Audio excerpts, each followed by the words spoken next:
Hello.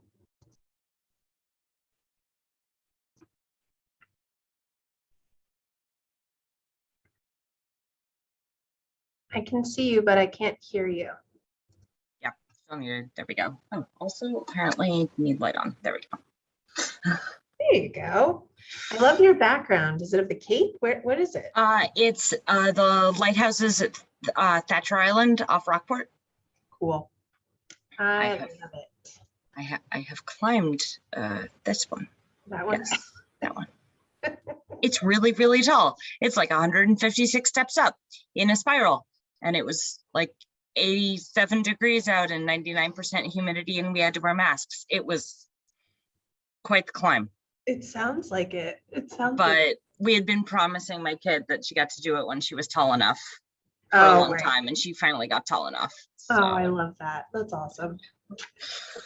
She's a big fan of lighthouses, and most lighthouses have a 42-inch height limit, and it was taking her a very long time to hit 42. I know. It's so hard when you're little, you know. I know. All right, we've got a good number of people. I'm just gonna turn on some stuff.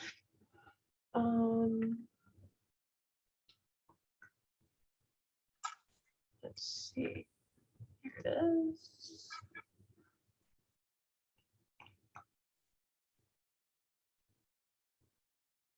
Hello, Daniela. Hello. You made it. Yeah, my updates on the computer were going slow and then sped up, which was good. Excellent. Well, Danielle, I don't know if you've met Sylvia yet, but this is Hello. Who? We have Jamie joining. Hi, Jamie. Hi. Nice to meet you. So I know Amy is going to be a little late, just so that we're aware. And let's see. That's okay. We can do her part of the when she hops on. Easy enough. Yeah, I think so. It's not going to take very long at all either. Mm-mm. Okay, and let's see.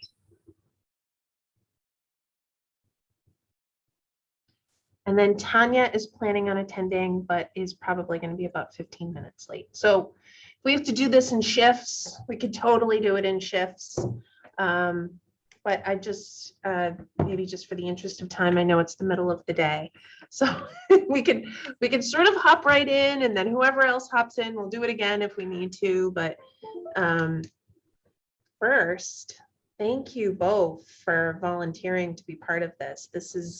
We're super excited. It feels like we're doing lots of good stuff this month. And we had a really good turnout for our International Women's Day panel. And Daniela was kind of the spearhead for this one, thinking let's do something a little similar. And so we are super excited about it. Amy Couture, who works for WCAT, will join. And what she'll do, typically the day of, is we'll probably have like a 30-minute session before the actual panel, at least just so everyone can test their equipment and make sure we can hear you and see you and that kind of thing. And then Daniela is going to moderate, right? Danielle, what would be helpful to start is to sort of talk through the questions that we have out there, or what do you think? Yeah, so just for the sake of time, since I don't want you to introduce yourselves and then someone joins and then you have to redo. So let's do the introductions when everyone's on the line in like 15 minutes. So my intention is to review the questions, allow you to suggest ones you think that are missing, volunteer for ones that you want to definitely answer. And so I can go down the line one by one, or I can just read them all real quickly. And I don't know if you just want to jot down what you like and then kind of get your gears turning also, like, oh, that was it. Like, I feel like this could have been asked. So this initially stemmed from a language of diversity initiative where we wanted to cover terms and allow people in the community to be a little bit more comfortable with what they say, because we think that people mean well, but they genuinely are like, okay, well, I can't keep up. I don't know what's right. I am afraid of offending someone. So I'm actually doing a panel at my work. I'm moderating that one too. And that was some of the questions. Something along the lines of, back in my day, gay was offensive, but now you can use it. And then it changed, and it was like, then it was only a gay male, and then now it's everyone. And so they were just like genuinely confused. So I don't know, that isn't really input into our questions as is. So if you think there's common assumptions that we should ask about, definitely let us know. But I'll run through. So basically we're going to open up the event. We're going to, I'll just say thank you, warm welcome. Since I'll be on behalf of the Human Rights Commission, I'll read a quick land acknowledgement, which is, I believe is complete, right, Eileen? It's all set? It's complete, but at our next meeting, which is next Tuesday, we just want to make sure that everyone's on board. So there's a 50-50 chance we'll do the land acknowledgement. It's written, we just need the go ahead from everybody. Okay. We don't have to, we could have one slide that has an introduction of panelists with a headshot, a name, pronouns, and I don't know if whatever we want to highlight, because it's like we're community members of Wakefield. I don't know if we want to put like Wakefield residents since or whatever years, but it's also not necessary because your faces are all going to be on the screen. So I'll say everyone's names, and then it'll give you a chance to say, I could also say your pronouns, or you could say your name and your pronouns and just say like, it could be like a verbal introduction, just like a quick one sentence. And if you want, we could also say maybe how you identify, because there would be a live Q&A with the audience. So if they know that there's someone out there that they don't really know about, then they know that, okay, I can ask this question because they're going to know, and I wouldn't. But that's obviously not mandatory. And so then I would just hop into the questions. So right now, in the way that they are, it's, how long have you lived in Wakefield, and what experiences have you had as a queer person in the town? What would make the experience more positive? So that would probably be the same person, or multiple people can answer that. What would make the experience more positive? Another is, what challenges do you find being queer in our community? What do you find being a challenge in your generation as a queer person? Whether it be housing, aging, acceptance by peers. This I wanted to add in there. How are you coping with the recent rollback of community rights in the States? I have a human rights letter, and it says 270 bills have been put. It is June. 270. And a lot of those have passed. So I don't know if in the beginning I should take a moment and actually let me quickly get that so I can read that for you. It's right behind me. I don't know if I should pause at the beginning of the meeting and a panel and give like a moment of silence. So this says more than 270 anti-LGBTQ plus bills have been introduced across 24 states this year, a devastating historic high. In states across our nation, LGBTQ plus people are at a risk of being evicted from their homes. Organizations deny qualified community members the ability to be foster parents. 34% of lesbian, gay, and bisexual students report being bullied at school. And in 2021, 54 transgender and non-binary people were fatally shot or killed by other violent means, making it the deadliest year on record. So I don't know if we just kind of want to put the times that we are living in into context as we start, my hesitation is that too dark of a moment to start on? Do I just, I want to make sure it's in there because I think it's really, really common for sort of well-meaning but basically clueless folks to think that because marriage equality passed, we're all set. Yeah. And I mean, because the number of times I post on my Facebook like, hey, so this, this state just passed this thing that would ban my child from receiving life-saving medical care. People are just like, wait, what? So I think it's really important. Because I think there's a lot of people, especially in Massachusetts, where people feel like, oh, we're in this safe bubble, which we can question that all we want as well. But like, I think it is really important. I don't know if it necessarily wants to be the lead in, but I think it's really important for people to get the like heads up of like, no, we are not all set. yeah, maybe what I could do is find where best to put this question in the line of questioning and then say those states or state those facts before I ask. So it's like a reminder that, yeah, things are happening. I mean, like, look at Rebel Wilson, that just happened. She was just forced to come out, and the journalist who gave her 2 days to respond, or he was going to publish the story, was all mad. And he was like, it's not like you're going to, like, in this day and age, you're not going to face any sort of discrimination. And like that ignorance was very key in point of, look, you obviously don't know that we're still fighting the battle for our own human rights here. Not only was that by erasure, but like, that was very just problematic in itself. And the fact that it just happened, that's what led me to think, maybe we need to remind people that. And you're so right, Sylvia.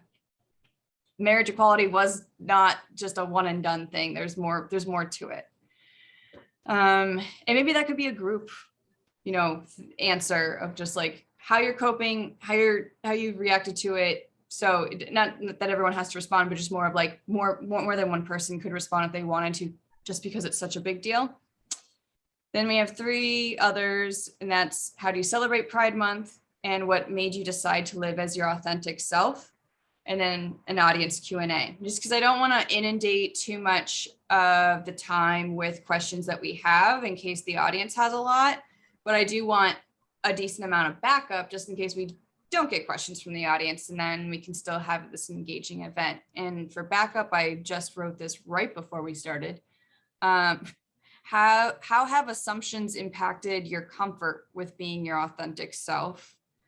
And I don't know how to phrase this right, but are you open in the workplace? How has LGBTQIA plus inclusion impacted your individual journey? And that doesn't necessarily need to be in the workplace. It could just be in general, but because we're talking so general in all the other questions, I kind of wanted to put it towards, just because people are out doesn't mean they're out at work.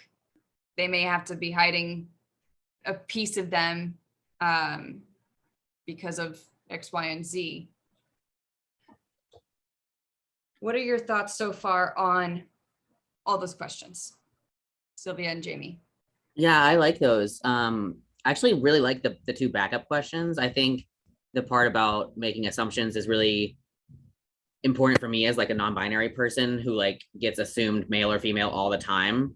And like, even when I correct people, it still happens. And also inclusion, like I feel like, again, as a non-binary person, like for some reason when Demi Lovato came out as non-binary, it was like, even though they're not the greatest person in the world, it was still like the most, like Sam Smith and Demi Lovato were 2 like big celebrities who use they them pronouns, and like it really helped my parents understand like that it wasn't just me doing this kind of thing.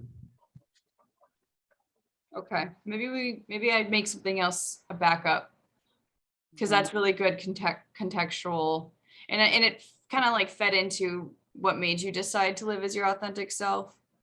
Yeah, I mean, I think your question about like people making assumptions kind of is my answer to the question of what could make your experience more positive, right? Like I have probably sort of the opposite thing, which is I look to most people like your standard straight mom picking her kid up from school, and like so I get the like, oh, and what does your husband do? And I'm like, well, my wife, like, so that assumption thing is still, and then assumptions about the gender of my child as well. So like that assumption thing is very present in my experience as well.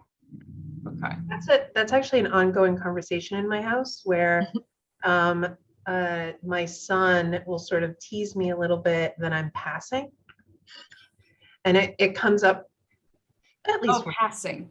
passing. Yeah.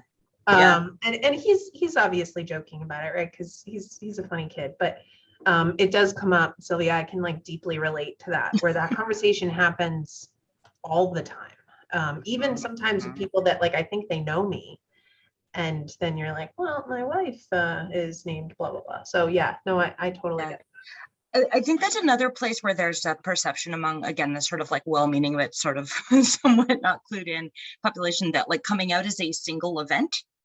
And it's like, no, it's literally a daily event.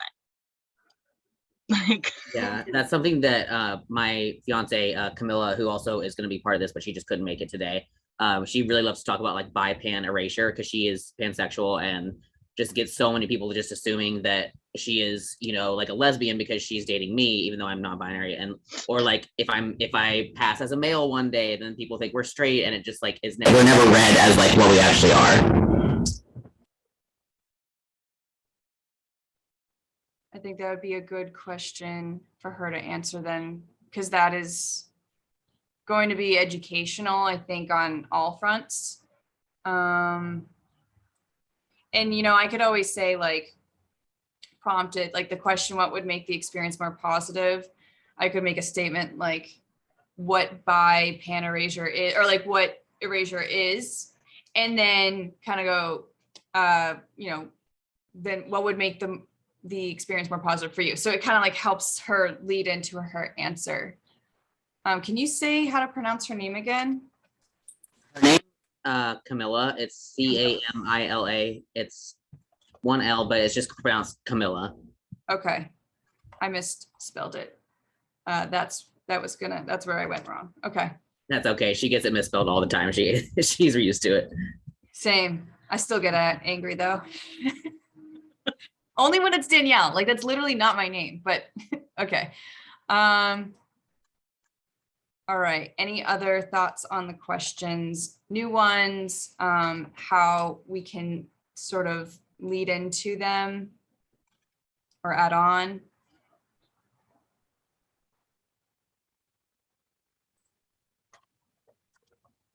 Do you mean like lead into each individual question? Is that what you're asking, Daniela? No, because I'll help with that. But it's more of like this was an example of some like the bi-pan erasure. That was an example of leading in, or Yeah. key assumptions leads into same thing. What would make the experience more positive? But it allows me to ask a question that is different, but gives like more facets of, because everything's a spectrum, literally everything. So it's kind of like, let's how we flow this. I know that like I'm not on the panel, but I will just say maybe this will prompt some stuff for you guys. But the question about like how long have you lived in Wakefield and what experience have you had as a queer person in the town? I've been in Wakefield for 5 years. The experiences I've had in person have been lovely. However, again, let's remember that I'm passing. And so the way that I experience interactions with people is different, but I will say social media is a completely different scenario in Wakefield, right? It's super easy to say whatever it is you want, and which will offend the people around you. And so that, I don't know if you guys want to talk about that, but that's been a challenge for me. And traditional media as well. Yeah. With the newspaper. And with the newspaper. Yeah. Which one are we speaking specifically? The item. The item. Okay. I'm just like writing down notes. Sorry. Social media and printed communication. Yeah, I can echo what Eileen was saying. Like in person, things have been great, like never had any kind of problems, but on like, I feel like definitely over social media, like Facebook pages or even like mainly just Facebook pages just like have people who are just don't understand and lash out because they don't understand. So I think that also just speaks to, in general, the toxicity of online communities in our town. Like, it's not just against our community, our LGBTQ community, but it's against everything. You know, there was a question that someone asked today, and the amount of people that tore her a new one. And like, there's always like a couple people that actually answer and they're helpful, but then everyone else is like, why do you care? Blah, blah, blah. And it's like, why do you feel like you need to comment negativity? Like, what, I hope you find peace, whatever's making you so upset that you got to pass that on. Hope you figure that out, because that's really not needed, especially today, not in 2022. We got enough stuff to deal with. So We don't need to add to it. Yeah. yeah, so I wish someone could help fix that, but that's like a culture thing. That is our online community culture, unfortunately, and there's no one in charge of that except for group admins, and they are volunteers of the community themselves. And my goodness, does it seem like a full-time job? Whew, yeah, no, not a job I would take. Thank you very much. But definitely feel comfortable calling that out, because it is a concern, and I hope that enough people kind of shed some light on that, because I don't know if everyone in government really knows, and I don't know if government can even do anything. Right, no one can, right? I mean, I think the town council certainly knows, like they see it, they watch it. I think to your point though, like it's so hard to, how do you you really can't. The only thing we can do There is are ways to do it, educate. but it requires significant time, energy, training. Like, Right. Yeah, but that's why I'm hoping events like this do reach some of those people who are so quick to not understand and go with it, or are quick to judge, or are just leaning on misinformation for whatever reason. That's what my hope is for these sorts of events and these panels. And I've been leading the social media for a couple of weeks now, and I'm just hoping that those posts are finding their way into their feed somehow too. So I don't know what else the HRC can do. So, but just looking back at these questions, and Eileen, so we have Camilla. Do we have Olivia and Tanya? Yep, Olivia was planning on attending. I'm not sure why she isn't here yet, and then Tanya was going to be late. And I just saw a message from Amy, and so I'm just going to send her the link again and see if she can jump on. There was another question, Daniela, that was on here, and I'll just open this up to everyone. You can tell me what you think. As I was typing the question, I think it said something about, where is it? Here it is. What do you find being a challenge in your generation as a queer person? Housing, aging, LGBTQIA rights, acceptance by peers, that kind of thing. Something that's come up for me when we think about like the language of diversity is the word queer. And so I am 1,000 years old. No, I grew up, I went to high school in the 90s, and I'll leave it there. And so the word queer for me has been something that I've really struggled with. When I came out, the word queer was like starting to be popular, and now obviously like we use it all the time. And I struggle with that word. I really do. Even when I type it, it's hard for me to be like, nope, that's right, I identify as queer. And I think because of that, it has something to do with like my upbringing and like, you know, it's all on me, guys. Like it's me. I get it. But this is something for the couch. But my point is like that, like there are words that I struggle with, and I think it's generational. But what do you guys think about that? Do you feel the same way, or what do you think? It's interesting because for me, queer is actually my strongest identity, like up above and like, yeah, I think I actually struggled finding a word for myself until I landed on queer. And it encompasses for me both sexuality and gender. And for me, actually, part of the reason I identify it with it so strongly is that there's like a branch of like turfy types who really hate it, and so I'm like, great, let me use that word you hate.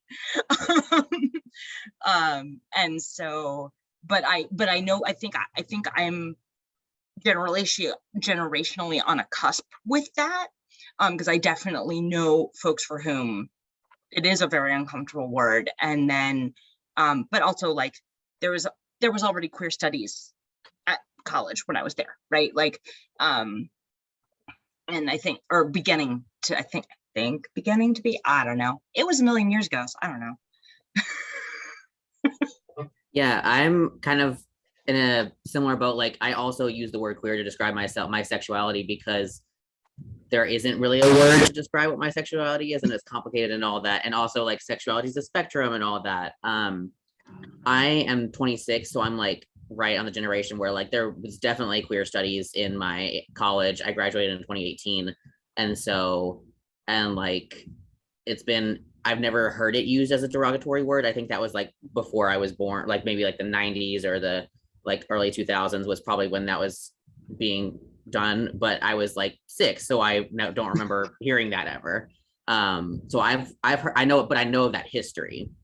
So like I think generationally it's such a tricky word because it means so many different things to different people. Kind of reminds me of the word black, right? So back in the day, it was seen as being a negative word, or you know, people meant it to be negative.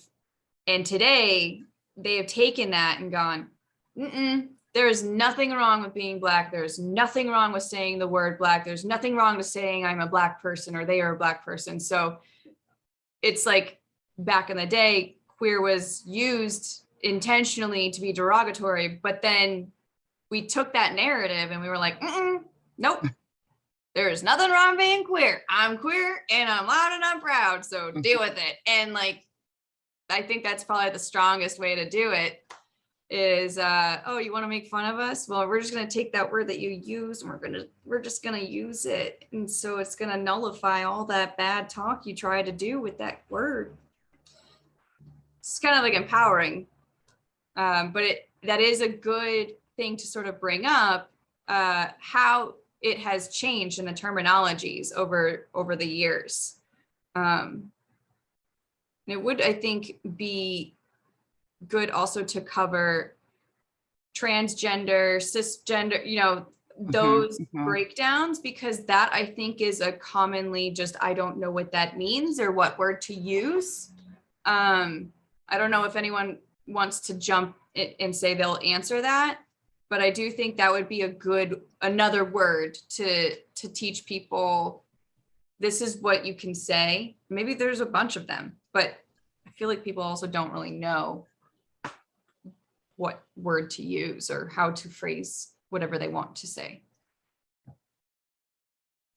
I might even suggest some resources to people, and maybe Daniela, that's just like a one pager at the end. Like we use all of these terms throughout the panel, and then at the end we can sort of link back to a resource that can go through some of that. I think that might be helpful. I do have from the panel that I am on tomorrow a breakdown of the alphabet. which I think might, I wish I could share my screen. You can, if, hold on, let me see if I can.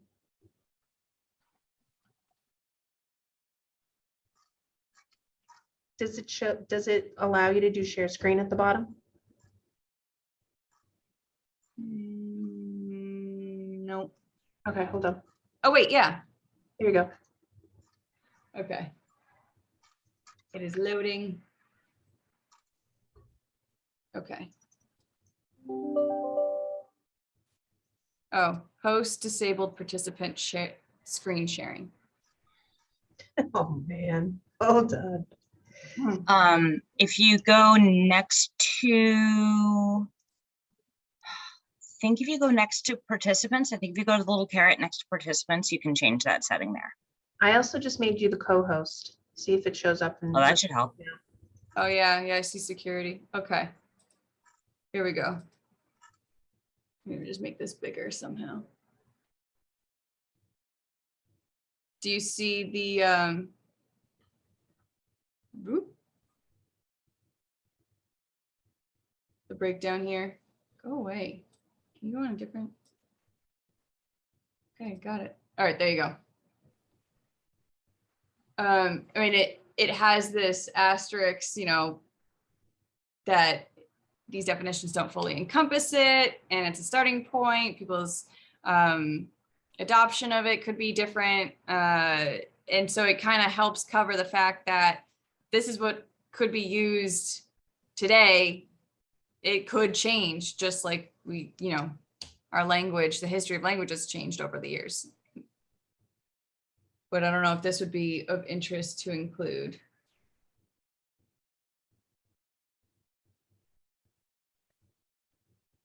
And there's a source.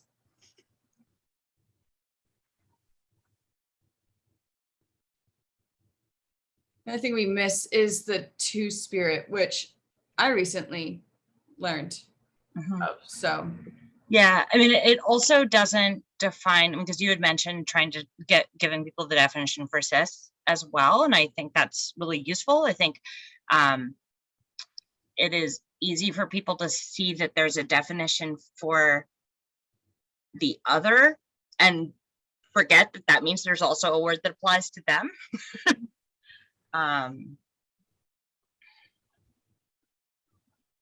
And I mean, for a definition of two-spirit, I'd want to make sure to get one from the two-spirit community, because I think it's really easy for non-Indigenous people to lump it in where it isn't necessarily lumped in. yep. Yeah, I think in a similar vein, I think, I don't know, for some reason, the last sentence under transgender doesn't really, feels like it doesn't encompass everything that it could be under the trans umbrella. Yeah, because Yeah. non-binary is not included there in that language, and nor any of the other variants.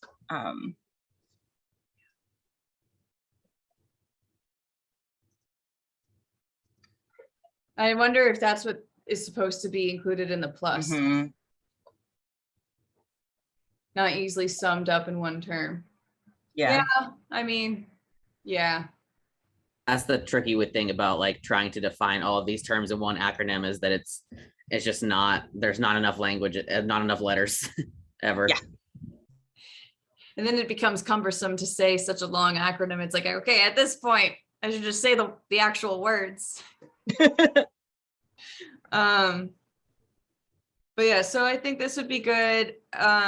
Maybe also here, I can share something else. Well, actually, before you go on though, Jamie and Sylvia, are you comfortable with this? Like, what do you? Yeah, I mean, Yeah, I think it's fine for like a basic, like if people don't know the terminology, I think it's basic enough. Yeah. Okay, cool. And my friend, so I'm in my company's rainbow network, sort of say, but my friend is shared what they have at her work. And I thought this was interesting. Where is, okay, there we go. And so it's a calendar, and there's like a call to action. There are links to different things. So I don't know if we want to include some of this in. I'm still seeing the alphabet page. You are. Interesting. New share.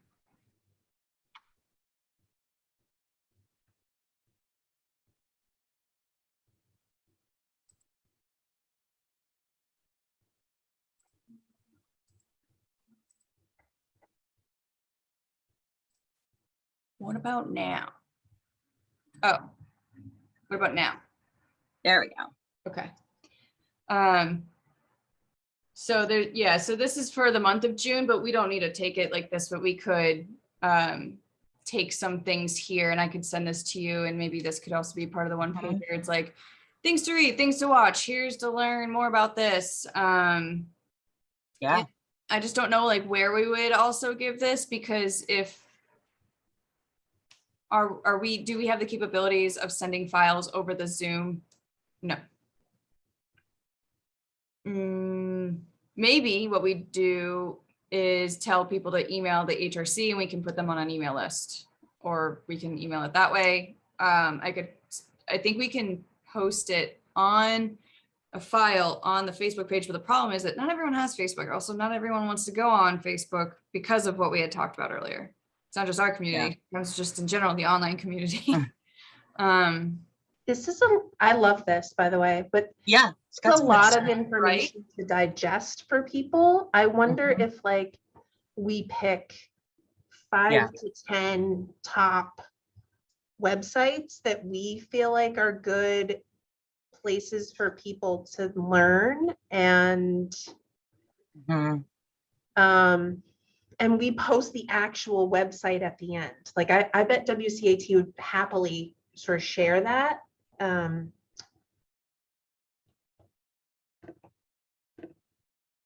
don't know. So they could send a link. No, I just mean like they could put a slide at the end of our presentation that has the actual like links themselves, and then people could type in the link if they're watching it, and we can include it on the bottom of the YouTube video too. You know how like we share like a little summary of whatever it is, we can include the links in there too. Yeah. I don't know, it's an idea. And then that YouTube video can get shared on our Facebook page if we want. Okay. I was thinking of saving this, whatever we don't cover this year, we could save it for next Pride. And so big props to Cricket Health and the team that put this together there.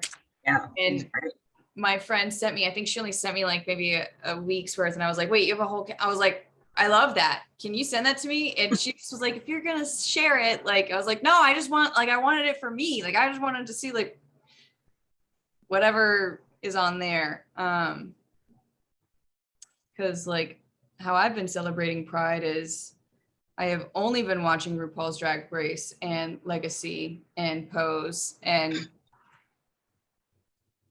I might try to vote HRC events on a daily, weekly, moment by moment basis. Yeah. So, but yeah, so, okay, we can take a look at this. Oh, I don't know if anyone has seen that Netflix stand-up comedy event. I think it was like Stand Out or something. It's hosted by Bob the Drag Queen. And there's just like a lot of prominent, Lily Tomlin's in there. That's awesome. Fortune, Wanda Sykes, who I think was one of the first Black out female comedians. So like, but yeah, they only have like maybe 2 minutes to do their bit. So it's like really quick, and I recommend it. It put us in a good mood. That's great. So I don't know where everybody else is. We will certainly have to follow up with them. Do you want any more prompts for your questions? No, I think what I might just do is send out this updated list to everyone. And then, because I have like a little bit of what Sylvia and Jamie has written or said, and we just need to clarify, okay, who wants to answer what questions, because I'm going to direct it to somebody. And if we have multiple on some, that's fine. It's just I need to know who to volley to. So that way we can do it as efficiently as possible and then not have to miss out on audience Q&A. Yeah. Jamie and Sylvia, is there anything that you're not comfortable discussing? No. Okay. Cool. Okay. No, I'm one of those people who's such an open book that I'll often be like, so just so you know, the question you asked might actually be really offensive to other people, but I am willing to answer it. Yeah. Yeah, I'm kind of the same way of like, I will answer pretty much anything, but I know so many other people who are not as comfortable.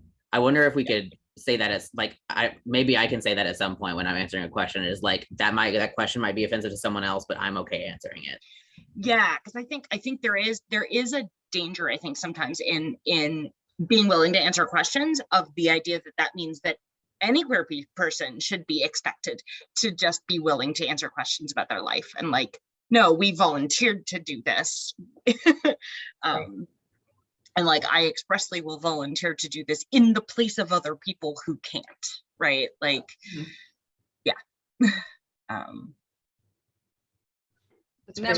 And that may be good to both open and close with, is that the purpose of this panel is to help educate X, Y, and Z. And then like the end is like thanking all of you for your openness and vulnerability and the ability to shed light on topics that not everyone of our community wants to talk about, especially on camera that is recorded and posted on the internet. So to just reiterate, hopefully, sometimes you just kind of need to like not read between the lines, you need to like say it. So hopefully, but hopefully us mentioning it like at least 3 times people get. One would hope. All right, well, thank you. I don't know if we should stay on much longer because I think we're just going to need to leverage that tech check 30 minutes in advance of the panel. Yeah. Amy also just emailed us. So I don't know if you want to reply, Daniela, but I think it's fine for us to wrap up and then we'll just stalk the rest of the people. It's fine. We're good at stalking. Sylvia knows I'm good at stalking, so it's all good. True. Yeah. And so, so we know that you're aware that it's recorded. I don't think we need a signed release of acknowledgement. If anything, one question is, Jamie, are you and Camilla going to be in the same camera frame? That's what I've been trying to think about. We don't really have a space where we can do that. So I think we should probably be on separate ones. Like the only space we would have is this couch, but it gets a really bad angle. So I think we'll just be on separate cameras, separate computers. Fair. And are you going to be able to close doors or sit far enough away from each other that you won't be able to hear each other's computers so it doesn't do sound feedback? Yeah, we'll figure something out. Perfect. Yeah, so I guess, make sure whatever your backgrounds are, if it's not a picture, which is totally fine, we could do that, or just make sure the backgrounds are relatively clear so that way the focus is on you and people aren't just like checking out whatever you got, like all the crap behind me. And good lighting. I have this available if anyone wants it. I didn't even know I could put a background in my, choose virtual background. Is this always in here? Yeah, so they have preloaded ones, but then you can upload your own. I was at a virtual conference a year and a half ago, and a group of us were meeting ahead of time and talking about the fact that like, had we been at a conference in person, we would have had like rainbow lanyards or like other ways of indicating ourselves to each other, but when you were just in a little Zoom box, you were kind of invisible. And so I rainbowed a bunch of people's backgrounds for them in PowerPoint while in boring conference sessions. I love that. Well, apparently I've I'm done. obsessed with the workroom. The workroom behind you. Oh my God. That's amazing. Apparently I knew that I had a virtual background. I just forgot because it's already in there. There's no way Zoom provided this. No, Um, that's amazing. maybe this will be my background for the inside jokes. Okay, cool. That's pretty much probably what Amy was gonna say. The Zoom may be similar to this, I'm assuming. Yeah. No. Or what about the time, Daniela? So we should log on at 5:30 since the event's at 6. It's 6 to 7. And just that 30 minutes. It might just be a really quick tech check and then you can kind of like turn everything off and then come back on. But it's just to make sure the lighting's good, the sound's good.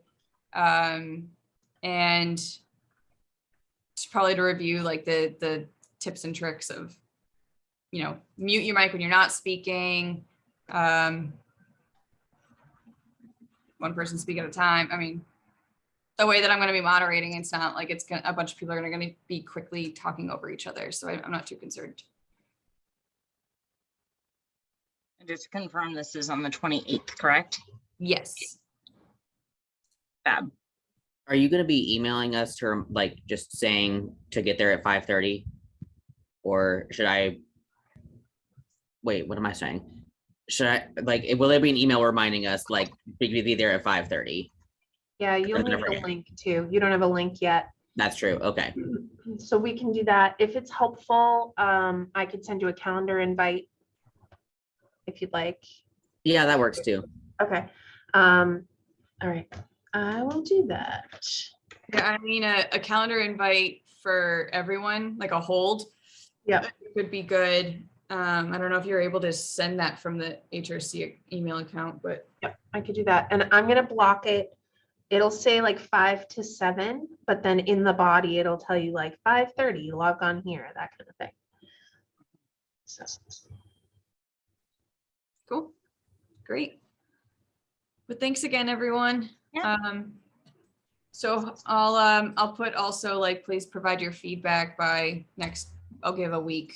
So that way we can get moving on and I can give you a show flow, which will be like basically timestamps, questions that'll be asked, who's going to be answering them.